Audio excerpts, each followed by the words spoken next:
వీరుడు అతిలోక సుందరి మామూలు సినిమా కాదు. మరి దాని రిలీజ్ మామూలుగా ఎలా ఉంటుంది? 1990 మే 9న రిలీజ్ డేట్ ఫిక్స్ చేశారు. అప్పట్లో అతి పెద్ద బడ్జెట్. పాటలు ముందే రిలీజ్ అయ్యి సెన్సేషన్ క్రియేట్ చేశాయి. అన్నీ బాగున్నాయి అనుకుంటున్న టైం, సరిగ్గా అదే టైంకి అంటే 6వ తారీఖున తుఫాను వార్తలు మొదలు. సినిమా ప్రింట్స్ కూడా ఎలా పంపాలో తెలియని పరిస్థితి. భారీ వర్షాల దెబ్బకి ఎక్కడ ట్రైన్స్ అక్కడ ఆగిపోయాయి. చెట్లు, కరెంట్ స్తంభాలు కూలిపోయి మొత్తం రాష్ట్రం అతలాకుతలం. ప్రింట్స్ పంపడం ఎలా? కానీ రిలీజ్ ఆగకూడదు. తుఫాన్ని ఎదిరించి చెప్పిన డేట్కి రిలీజ్ చేయాలని పట్టు.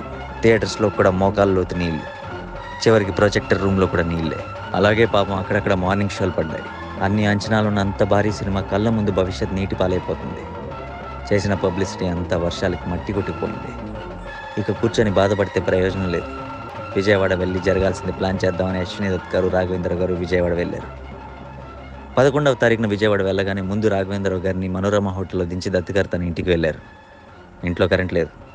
ఓ చిన్న లాంతర వెలుగులో దత్ గారు, శ్రీమతి, ఫాదర్ ధర్మరాజు గారు, దత్ గారు ముగ్గురు ఆడపిల్లలు భోజనం చేస్తున్నారు. ఇంట్లో చీకటి, దత్ గారి మనసులో చీకటి. అప్పుడు దత్ గారు చాలా నిరాశగా, ఇదే నా ఆఖరి సినిమా ఏమో అన్నారు ఫాదర్తో. ఆ మహానుభావుడు వెంటనే, ఏం పర్వాలేదు, మంచి సినిమా తీసావు, సెటిల్ అవుతుంది, ముందు భోంచే అని ధైర్యం చెప్పారు. మర్నాడు పక్కనే ఉన్న గుంటూరు మంగా థియేటర్కి దత్ గారు, రాఘవేంద్ర గారు కలిసి వెళ్తే అక్కడ వాతావరణం వేరేగా ఉంది. క్లాస్ ఆడియన్స్ ఉండే బాల్కనీలో జనం మాస్ ఆడియన్స్లా రెచ్చిపోతున్నారు. చప్పట్లు, ఈలలు, గోల గోల. ఆశ్చర్యం ఇంకా చిన్న ధైర్యంతో గుంటూరు నుంచి తెనాలి బయలుదేరారు దర్శక నిర్మాతలు ఇద్దరు. అప్పుడే ఓ మరుపురాని సంఘటన. ఎన్టీ రామారావు గారు ఆ టైంలో మాజీ ముఖ్యమంత్రి, అపోజిషన్ లీడర్ హోదాలో తుఫాన్ ప్రాంతంలో టూర్ చేస్తూ అక్కడ ఎదురయ్యారు. దత్ గారు, రాఘవేంద్రరావు గారు కారు ఆపి ఆయన్ని కలిశారు. ఎన్టీఆర్ గారు అప్పుడు గంభీరంగా, సినిమా రిపోర్ట్ బాగుంది, సెటిల్ అయిపోతుందిలేండి బ్రదర్, కంగారు పడకండి, నేను చెప్తున్నాను అని ధైర్యం చెప్పి తన ప్రోగ్రాంలోకి వెళ్ళిపోయారు. ఆయన దగ్గర నుంచి వచ్చి కారెక్కిపోతుంటే ఓ పల్లెటూరి వ్యక్తి సైకిల్ మీద అరటిపళ్ళతో వస్తూ అశ్విని దత్ గారిని, రాఘవేంద్రరావు గారిని చూసి పరిగెత్తుకు వచ్చి, ఇప్పుడే సినిమా చూశాను, అదిరిపోయింది, సంవత్సరం ఆడుద్ది అని గట్టిగా అరిచాడు.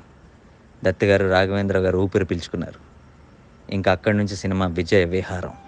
నాన్ స్టాప్గా ఊరూరా వాడవాడలా చెలరేగిపోయింది. తుఫాను, వర్షం, ఆ బీభత్సం ఏవీ జగదేక వీరుడు అతిలోక సుందరిని ఆపలేకపోయాయి. ప్రతి షో హౌస్ఫుల్. పడవల్లో టౌన్కి వచ్చి మరి సినిమా చూశారు. ల్యాండ్ మార్కెట్స్ ఊరికే వస్తాయా? తెలుగు సినిమా చరిత్రలోనే జగదేక వీరుడు అతిలోక సుందరి అంటే ఓ తుఫాన్. ఓ చిన్న డౌట్ మిగిలిపోయింది.